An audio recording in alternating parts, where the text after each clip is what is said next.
అందరికీ నమస్కారం. నా పేరు గాదె పారిజాత ముకుందం. రామన్నపేట్ మండల్ మునిపంపుల గ్రామం. మునిపంపుల ఎంపీటీసీని గాదె పారిజాత ముకుందం.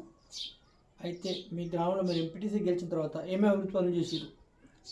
గ్రామంలో అంటే చాలా ఎస్సీ కాలనీలో కానీ మిగతా బీసీ అక్కడ మైనార్టీలో కూడా సీసీ రోడ్లు లేకుండా చాలా అస్తవ్యస్తంగా ఉంటాయి. అవి కూడా గౌరవ ఎమ్మెల్యే మాజీ ఎమ్మెల్యే గౌరవ ఎమ్మెల్యే చిరుమర్తి లింగన్న గారి సహకారంతో 80 lakhsతో మేము సీసీ రోడ్లు పోయించడం జరిగింది. మన ఊరి మనబడి కార్యక్రమంలో కూడా మా మునిపంపుల గ్రామానికి ₹1 కోటి పైనే మేము వర్క్ చేసినాము. ఇక్కడ ఉన్న మాకు మిగతా వాళ్ళు కూడా ఎవరు సహకరించకపోయినా కానీ ఒక గ్రామ ఎంపీటీసీగా నేను ముందుండి గౌరవ ఎమ్మెల్యే గారిని ఎన్నోసార్లు మేము ఇట్లా రోడ్లు లేవు సార్ ఇట్లా అని మేము అడగడం వల్ల మాకు గౌరవ ఎమ్మెల్యే చిరుమర్తి లింగన్న గారు మాకు సహకరించి మా ఊర్లో రోడ్లు వేయించి చాలా చాలా అభివృద్ధి పదంలో బీఆర్ఎస్ పార్టీలో ఉండి మేము పనిచేసినందుకు చాలా చాలా సంతోషంగా ఉంది. ఎందుకంటే ఇంతకుముందుకున్న ఏ ఎంపీటీసీలు కూడా ఇంత వర్క్ చేయలేదు. 14 రోడ్లు వేయించినాం. మా మునిపంపుల గ్రామంలో 2 గూడాలు ఉన్నాయి. బోటిమీదిగూడెం, తుమ్మబాయిగూడెం అని 2 గూడాలు ఉన్నాయి. ఆ గూడాలలో కూడా సీసీ రోడ్లు వేయించడం జరిగింది. మునిపంపుల గ్రామానికి ఒక గ్రామ ఎంపీటీసీగా నా వరకు నేను ప్రజలచే ఎన్నుకోబడిన మునిపంపుల పల్లివాడ ఎంపీటీసీగా నేను ప్రజలచే ఎన్నుకోబడినందుకు నాకు చాలా సంతోషంగా. ఎందుకంటే మేము బీఆర్ఎస్ పార్టీలో ఒక గౌరవ ఎంపీటీసీగా ఉండి నేను వర్క్ చేశాను. ఈ వర్క్ విషయంలో మాకు గౌరవ ఎమ్మెల్యే చిరుమర్తి లింగన్న గారు మాకు సహకరించి మా మునిపంపుల గ్రామంలో కానీ కళ్యాణ లక్ష్మి చాలామంది ఆరోగ్యం బాగాలేకుండా సీఎంఆర్ఐ పెట్టుకున్నారు. వాళ్ళకు కూడా పార్టీ అనుకోకుండా అదర్ పార్టీ వాళ్ళకు కూడా మేము ముందుండి వాళ్ళందరికీ సహకరించినాం. మండల పరిషత్ నుండి వచ్చిన ఎంపీటీసీ ఫండ్ కూడా పల్లివాడ గ్రామంలో కూడా నేను డ్రైనేజీలు కట్టించిన. ఇక్కడ మునిపంపుల గ్రామంలో కూడా డ్రైనేజీలు ఇంకా ఎక్కడ అయితే అస్తవ్యస్తంగా ఉందో అక్కడ మేము అభివృద్ధి చేయడానికి ముందుండి మేము పనిచేసాము. ఇంకా కూడా ఇప్పుడు కాంగ్రెస్ ప్రభుత్వం ప్రవేశపెట్టిన 6 పథకాలలో కూడా ఏ పథకాలు అవి సక్సెస్ అవుతాయి అనే నమ్మకం అయితే లేదు. ఎందుకంటే ప్రజల్లో మేము ఇప్పటికే వచ్చి ఒక 2 months కూడా కాలేదు. ఆల్రెడీ మహిళలో కూడా చాలా ఎందుకు వేసినామా ఓటు అనే విధంగా మాట్లాడుతున్నారు. ఏ విధంగా అంటే మనం ఒక బస్సుకి వెళ్ళినామా అంటే ఫ్రీ బస్సు పెట్టడమే చాలా వేస్ట్. ఎందుకంటే గవర్నమెంట్కి చాలా లాస్. అది ఒక పర్ డే ఎంత అంటే 3,000 కోట్ల పైనే కూడా మనకు లాస్ అవుతుంది. అదేవిధంగా జనాల్లో కూడా ఏముందంటే ఎందుకు పెట్టిరు ఈ ఫ్రీ బస్సు, మేము బస్సులో వెళ్ళి ఆడోళ్ళు కొట్టుకునే పరిస్థితి వచ్చింది. అక్కడ సీట్ లేకుండా ఇప్పుడు కాలేజీ పిల్లలు వెళ్ళాలంటే వాళ్ళు భయపడుతున్నారు.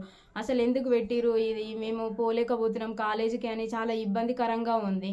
ఇంకా బీఆర్ఎస్ పార్టీలో ఉండి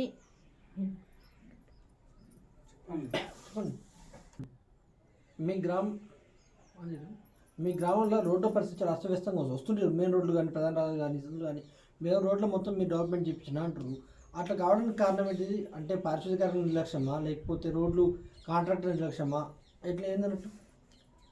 మెయిన్ రోడ్ గురించి అడుగుతున్నారా? మెయిన్ రోడ్డు సీసీ రోడ్లు కూడా సీసీ అంటే ఇంతకు ముందుకు మునిపంపులో అయితే సీసీ రోడ్లు ఎక్కడ లేవు. 14 రోడ్లు పోయించినాము అంటే అది ఒక ఎంపీటీసీగా మేము గౌరవ ఎమ్మెల్యే గారితో చేయించిన రోడ్లే ఉన్నాయి. ప్రతి ఒక్కటి ఇప్పుడు ఉన్న ఎస్సీ కాలనీలో ఎక్కడ చూసినా కానీ మేము బీఆర్ఎస్ పార్టీలో ఉండి వర్క్ చేసినందుకు చాలా గర్వపడుతున్నా. ఎందుకు అంటే ఎవరు కూడా ఇంతకు ముందుకున్న ఏ ఎంపీటీసీ కూడా ఇక్కడ వర్క్ చేయలేదు. మాకు ఇక్కడ సర్పంచ్ గారు సహకరించకపోయినా కానీ మేము ముందుకెళ్ళి ఈ రోడ్లు పోయించడం అంటే చాలా సంతోషకరమైన విషయమే. ఎందుకంటే జనాల్లో కూడా తెలుస్తుంటుంది. ప్రతి ఒక్క ఊర్లో అన్నీ సక్సెస్ అంటే సక్సెస్ కాకపోవచ్చు, ఇంకా కూడా అభివృద్ధి జరిగే పనులు ఉన్నాయి. అవి కూడా ముందుండి ఇంకా అభివృద్ధి చేయడానికి మేము ప్రయత్నం చేస్తాము అని చెప్తున్నాం. మీ గ్రామంలో తాగునీటి సమస్య బాగుంది, మాకు వాటర్ రావట్లేదు అని చాలామంది కంప్లైంట్ చేస్తారు. దానికి మీరు ఏం చర్యలు తీసుకోలేదు?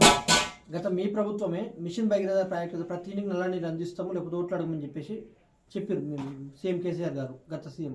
ఇప్పుడు దాని మీద మీరే సమాధానం చెప్తారు? మీ ఊర్లో చాలా మంది చెప్తారు మా ఇంటికి వాటర్ రాలేదు, మిషన్ భగీరథ నీళ్ళు రాలేదు, ఏ నీళ్ళు లేవు అనేది. అదైతే వాస్తవమే. మిషన్ భగీరథ వాటర్ అనేది ఇంటింటికి అయితే రాలేదు.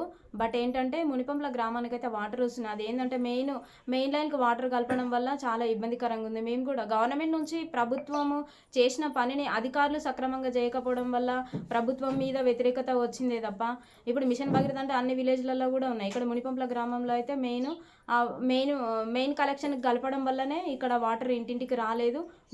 బోటిమీదిగూడెంలో మాత్రమే ఇంటింటికి నల్ల కలెక్షన్ అయితే ఉంది మిషన్ భగీరథ. ఆ వాటర్ అనేది అది అయితే మేము కూడా చెప్తున్నాం. అది కూడా అధికారుల వల్ల ఎన్నోసార్లు మేము వాళ్ళకి చెప్పడం జరిగింది. వాళ్ళు సరిగా పట్టించుకోకపోవడం వల్లనే అట్లా మెయిన్ లైన్ గలపడం వల్లనే ఇక్కడ వాటర్ ప్రాబ్లం అయితే ఉంది. అయితే బీఆర్ఎస్ అధికార పార్టీకి సంబంధించిన వాటిలోనే మీరు వర్క్ చేసారు. కాంగ్రెస్ పార్టీ వార్డు మెంబర్ల దగ్గర కరెక్ట్ వర్క్ చేయలేదు, మొత్తం వాళ్ళకు ఫేవర్గా పెట్టుకుర్రు, గ్రామాన్ని మొత్తం ఒక తీరు చూడలేదని చెప్పేసి ప్రతిపక్షాలు ఆరోపిస్తున్నారు మేడం మీ దగ్గర. మీ స్పందన ఏంటి మేడం?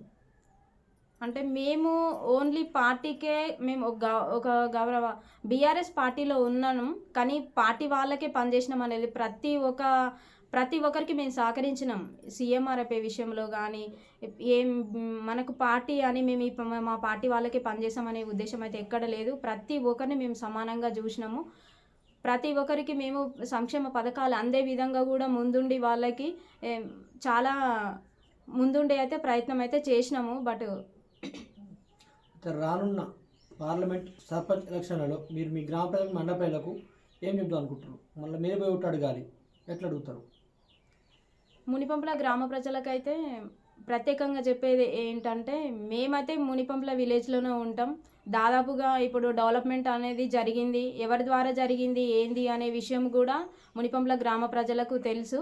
అదేవిధంగా మునిపంపుల గ్రామ ప్రజలకు ఏ విధమైన సహాయ సహకారాలు అందించాలన్నా మేము ఆర్థికంగా కూడా నా సొంత డబ్బులతో కూడా నేను పిల్లలకి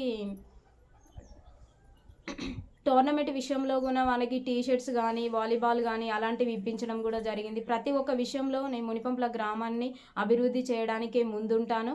ప్రజలలో ఉంటూ ప్రజలలో తిరిగే వ్యక్తిని నేను. ఇక్కడే ఈ ఊర్లోనే ఉంటూ నేను ప్రజల సమస్యలను తెలుసుకుంటూ ప్రతి విషయంలోనూ కూడా డెవలప్మెంట్ అనేది జరిగింది. అది మునిపంపుల గ్రామ ప్రజలు కూడా చూస్తున్నారు. తప్పకుండా మునిపంపుల గ్రామ